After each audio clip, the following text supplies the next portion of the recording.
going about his business, he starts to hear the sound of the door at the bottom of this staircase open and close, followed by the chatting of two women's voices making their way up. Naturally, he assumes it's the two society ladies just here early, so he heads downstairs to greet them, only to, of course, find not a single person in that basement, and the voices had traveled right past him on the staircase. He starts following these voices all throughout the home, and he claims that no matter where he went, the voices seemed to be just out of sight. That was until he reached the low bedroom upstairs, at which point both of those voices completely vanished. He did not hear them again, never encountered anyone within the home, and just a few hours later, the two society ladies did finally arrive. And when prompted, would explain that by that point in the morning, they had not even left their offices in Atlanta yet. So that does leave us the question of who it was chatting in here. And it very well could have been the two ladies who passed upstairs. You guys can look at that staircase and do follow me into the dining room here.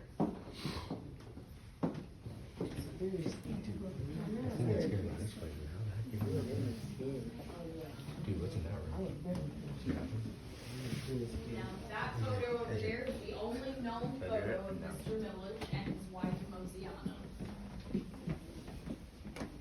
What's in there?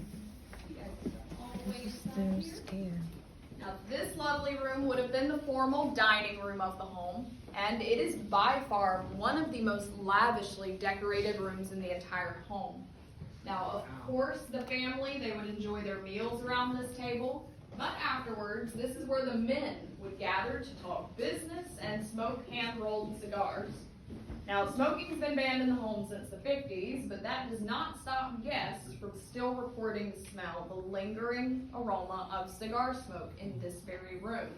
It's been happening pretty frequently since these holiday decorations were put out earlier in the month. Maybe moving some things around might have stirred something up in the process.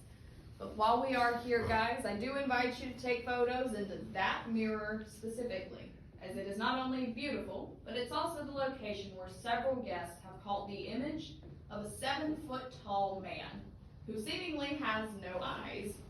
Now, as to who that is, we're not entirely sure, but this home was built on the site of a jail.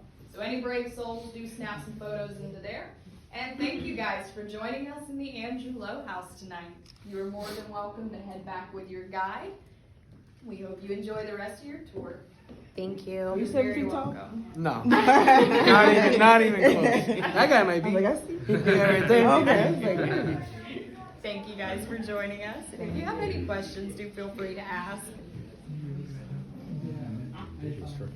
We hope you guys enjoy the rest of your tour. You're welcome. You're very welcome. Thank you. You guys have a good one. But could you live with those who lived here?